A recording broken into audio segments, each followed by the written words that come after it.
Today, Cosmetics Business is in conversation with a beauty brand, Face Halo. I'm Becky Barge, Senior News Reporter of Cosmetics Business and Pure Beauty, and I'm joined by Lizzie Pike, co-founder of Face Halo. Welcome, Lizzie. It's a pleasure having you on Cosmetics Business in conversation with. Hi, Becky. I'm really excited to be here, so thank you. No, you're very welcome. So tell us, how did Face Halo start? Yes, so Face Halo started, going back just over 3.5 years ago now, even a little bit longer. And it was because I had been working in an industry around fibre technology for many, many years. And what I started to notice was there was really nothing in the beauty section that ticked all my boxes of something that was, beautiful and soft and plush and good for your skin and also looked good too. I noticed that there was just the only choice most people tend to have that was really quick and easy was, single-use makeup wipes. And you see the damage that it does to the planet and to the waterways, and especially in the UK where you get all the fat burgers, which I'm sure you're very familiar with. So it was about finding something, that was kinder to your skin and kinder to the environment as well. So what I started doing was we worked with our team. We have a factory in South Korea. And of course, in South Korea, that's the integrity and the home of K-beauty. So I started doing research and development and came up with Face Halo. And many consumers believe they need to compromise on quality and efficacy to shop eco-friendly. How has Face Halo addressed this with its portfolio, and what have been consumers' response? That's a good question. When we first started 3.5 years ago, no one was talking about sustainability, and probably for that reason, because there was this presumption around the fact that if it was eco-friendly, then it either had to look green and come wrapped in brown paper, and perhaps, like you were saying, there wasn't the quality, and that was just an assumption we would all make probably. And then that's why when we first started with Face Halo, we didn't come out originally and say, hey, this is an eco-friendly product, because we didn't want to categorize it and didn't want to sort of, box it into something like that. So what we did want people to know was that we've created Face Halo, a makeup remover, reusable, that you use water only. This will be the best makeup remover you will ever use because it's gentle and soft on your skin. The efficacy is second to none, and it also looks really good, right? You're happy to hang it in your bathroom because black and white, very chic. And then it's like, oh, and by the way, one of these will replace up to 500 makeup wipes. Yeah. So you can do your bit for the environment. So we kind of flipped the story a little bit. We flipped it and brought the story more about it being the best makeup remover, and then integrating it with how it's reusable, non-toxic, and environmentally friendly. Yeah, fantastic. Sorry. No, that's sorry. No, go ahead. I just wanted to add to that too. And that's when our customers realize that, hey, yes, this Face Halo is amazing. It says what, it does what we say it's going to do. Then they are the ones now that come out and say to everyone, hey, you've got to do your bit for the environment. Makeup wipes terrible. They block up waterways and fill up our landfill. And so even now, Chloe Morello, and I know we'll get to Chloe later, but Chloe even gets tweets from people saying, why are people still using makeup wipes? They're so 2017. So true. It's so true. And on that topic of sustainability, what other initiatives have Face Halo launched? So obviously we're very passionate about it. And, we've come out with a system, which is the Precision Makeup Remover, the Face Halo Original, the Pro, and a body one as well. So we have a head-to-toe system of reusable products. So to really remove the single use. We have a mantra saying there's no excuse for single use. So to also add to that and be part of, less landfill and looking after our oceans, we also have created an upcycling program where at the end of your Face Halo's life, you can send it back to us. We have all the details on our website, our customers can send back their face halos and we will upcycle them and repurpose them. We have something very exciting that we're going to announce in a couple of months' time in regards to that, because we also notice that there's not a lot of transparency around what does upcycling do, where do the products go, what does happen to them. So in a couple of months, we'll have a big announcement and something really special to share. Oh, that's so exciting. What an exciting time Yeah. for you. I mean, you just mentioned transparency, but how does Face Halo ensure it's transparent? And I mean, you talked about your manufacturers in South Korea. What's your relationship with them? So our facility there, we have a team there in South Korea who we really work with hand in hand. You know, we actually have our own Face Halo dedicated manufacturing factory there in Korea. So we are very hands-on in that. We're all part of a team. And that's what I love about that is we travel there a lot. We, know them very well. And that's how we can do a lot of research and development into our product to ensure quality and keep the integrity of the product. Because if you're just buying off a platform that you don't really know where it's come from, you can't, hand on heart say this is made with quality and integrity. And also, that's how we're able to do limited editions. For example, we just launched our new Face Halo X. I'll show you the packaging on that, which is a precision makeup remover that I was just mentioning earlier, which is a little one that slips so you think. We launched this a week ago. Okay. And so, yeah, and this one we made a completely different fibre to this because that's what our customers were asking for. Something that could get into, the delicate areas of the eye, fixing up mistakes of your makeup. And when we launched a week ago, I got out all the prototypes that I had done, and there were 9 prototypes before we had actually got to this one. Oh my goodness. So I was showing all of the team, because we've got some new staff, and I was showing all of the team. It's like, wow, that's what I love about having our facility in Korea. It is seriously the gold standard when it comes to creating this kind of technology. And so, yeah, from where I started with 9 prototypes, and the same with the original one too. That was, I think that was about 6 or 7 prototypes before we landed in this one as well. So transparency is, we know where it comes from, we know how it's made, and we're very hands-on as far as that goes. That's fantastic. Amazing. And you're quite close geographically as well to be able to get over there. Yes, absolutely. So we've been there many times. Unfortunately, as you know, we can't travel at the moment, but we still do a lot of, like, Zoom is really, we can still do them, which is fantastic. Yeah, brilliant. And so we very briefly touched on Chloe Morello. What's your relationship with her now? So I met Chloe through a friend before we had actually launched, when we were still in the, the prototype research and development stage.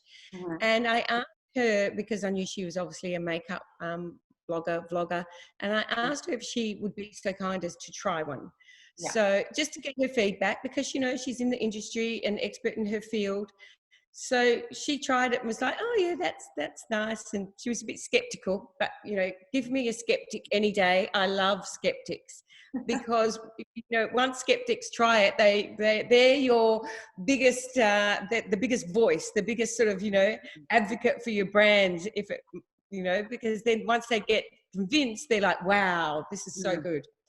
So Chloe took it back at home and she tried it for a while. And that's when you realised that in that moment, when she discovered how good it was, that she knew that she would never use another makeup wipe again, the single-use makeup wipes, because they were so bad. She used to get flare-ups in her skin as well. So she came to us and said, I know that you haven't actually launched yet and you're still about setting up your business. Would there be any room for me in the business? So we said yes. And so now she's a co-owner. And she's been with us from the beginning, and she's an absolute dreamboat to work with. She's just, she's wonderful. So, and what I love about that, Becky, of having Chloe there too, is when she talks about the product, when she, demonstrates on her channels, it's so authentic because she's, yeah, you know, because she really loves it. She truly means it. And that's what I love about having her on board as well. Fantastic. Yep. And how much of her involvement now that she obviously does her vlogging and other social media Yeah. and stuff, how much involvement does she have with sort of product development with Face Halo? Yes, good question. So with the product development, not so much with the first one because we were already so far down the track, but especially like with the, you know, new products that we've been coming out with, and recently the Face Halo X, she's very much involved, because even though I work on the technology with the team in Korea, I send the products to Chloe to get her feedback, and Chloe will say, oh, maybe you could just tweak it here or tweak it there, or I found, you know, it would be better for this area and that. So really that's why we work so beautifully together, and it's a great business relationship because, as I said, she's the expert in her field and helps for our products to, you know, be such high quality as well. And now it's evolved to the point where Chloe and I now do beauty editor interviews together.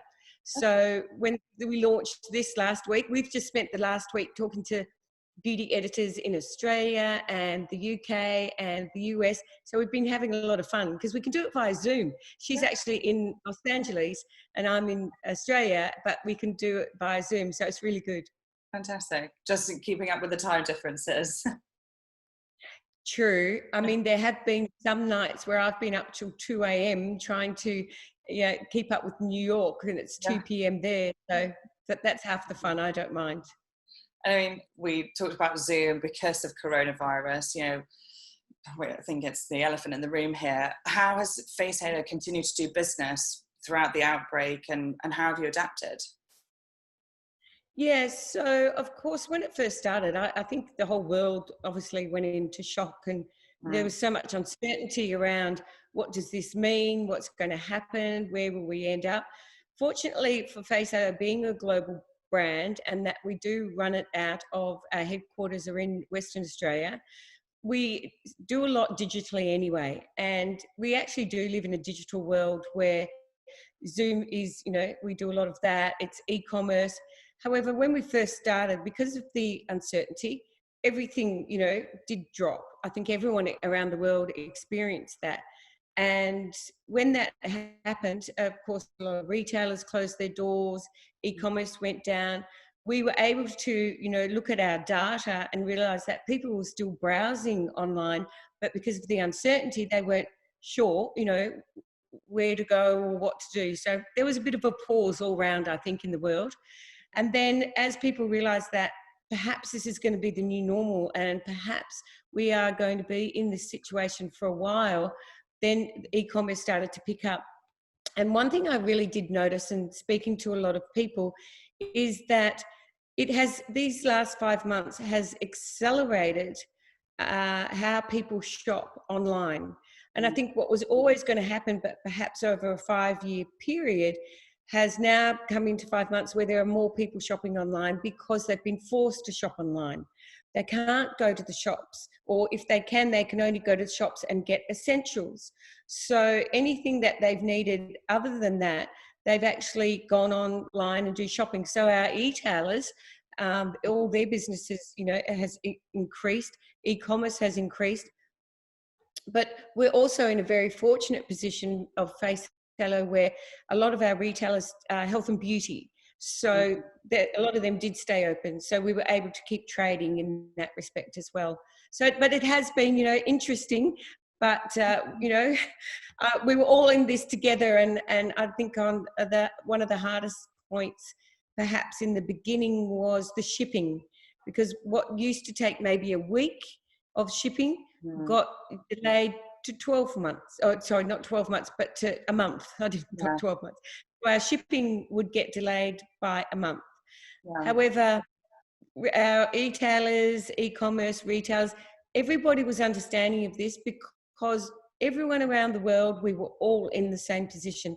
There wasn't one company or one brand that was, you know, behind or ahead. We were all in the same position. So it actually brought everyone together a lot more than what you could imagine. Yeah, in a really lovely way as well. It's really Yeah, nice. yeah. Yeah. And And in that, as far as doing the Zooms too, you know, bringing people together, what I have really noticed is that you can do your meetings in face to face, which is always very nice, of course. But somehow, what has happened doing the Zooms, because people are doing them from home, it's mm, kind of like humanized us a little bit more, I guess, and personalized it a little bit more in that you're doing the Zoom from someone's home like I am today, and yourself, and there's sometimes a cat will come into the picture, or a dog will walk past, or a child will run into the room, and yeah, personally I love that. I think it's again brought us all together in such a way that none of us probably expected. yeah, yeah, it's great. I mean, you talked about your e-commerce accelerating. Do you think that upward trajectory is going to continue for Face Halo? Yes, I do. I Mm, definitely think it will continue, because for the reason that more people are shopping online now, because if they had never been interested in it before, or they just didn't, you know, they wanted to go to the shops, as I said, now more people are shopping online because they've had to. yeah. So for that reason, I think, you know, and people also, a lot more people are browsing on the internet than ever before. hmm Yeah. Just that more for free time, isn't it? They just want the sort of Yeah, just engaging online. Yeah. yeah, And yeah, so what absolutely. and what is Face Halo? What can consumers expect from Face Halo in 2021? So in 2021, well, we've got, as I said, you know, with our upcycling, we've got something very exciting Yeah. to announce. Of course, we've just launched our new Face Halo X product, which is exciting. So now we have the whole system, an upcycling announcement in a couple of months. And in 2021, we have so many exciting things. I would love to be able to share that with you. But I'm the one in the office that I've promised everyone I wouldn't say anything, because, you know, I like to open my presents before the holidays, before my birthday as well. So, but trust me, there is some amazing things coming from Face Halo. We're really excited, and we keep creating and developing and innovating, and yeah, so lots of good stuff to come. That's really exciting. That's great. Well, thanks so much for that insight into the brand, Lizzie. It's great to hear more from Face Halo and learn about the brand's ethos, and it's been wonderful having you on today. Thank you. There is one more thing I'd like to say, you know, because today it got announced that Face Hello was a winner in Harper's Bazaar Best in Beauty. So we were very excited about that. Yeah, And that's, you know, a little humble brag that now we've won or finalists or winners of almost just over 20 beauty awards. that's So we're pretty excited about that. congratulations. That's wonderful news. Thank you. Oh, well, thanks again for Thank being on you. with us. And yeah, it's been an absolute pleasure. Thank you, Becky. And for those watching, if you'd like to see any more interviews with brands like Face Halo from across the beauty sector, please visit our YouTube channel, where you can see all cosmetics business in conversation with videos, or alternatively visit cosmeticsbusiness.com.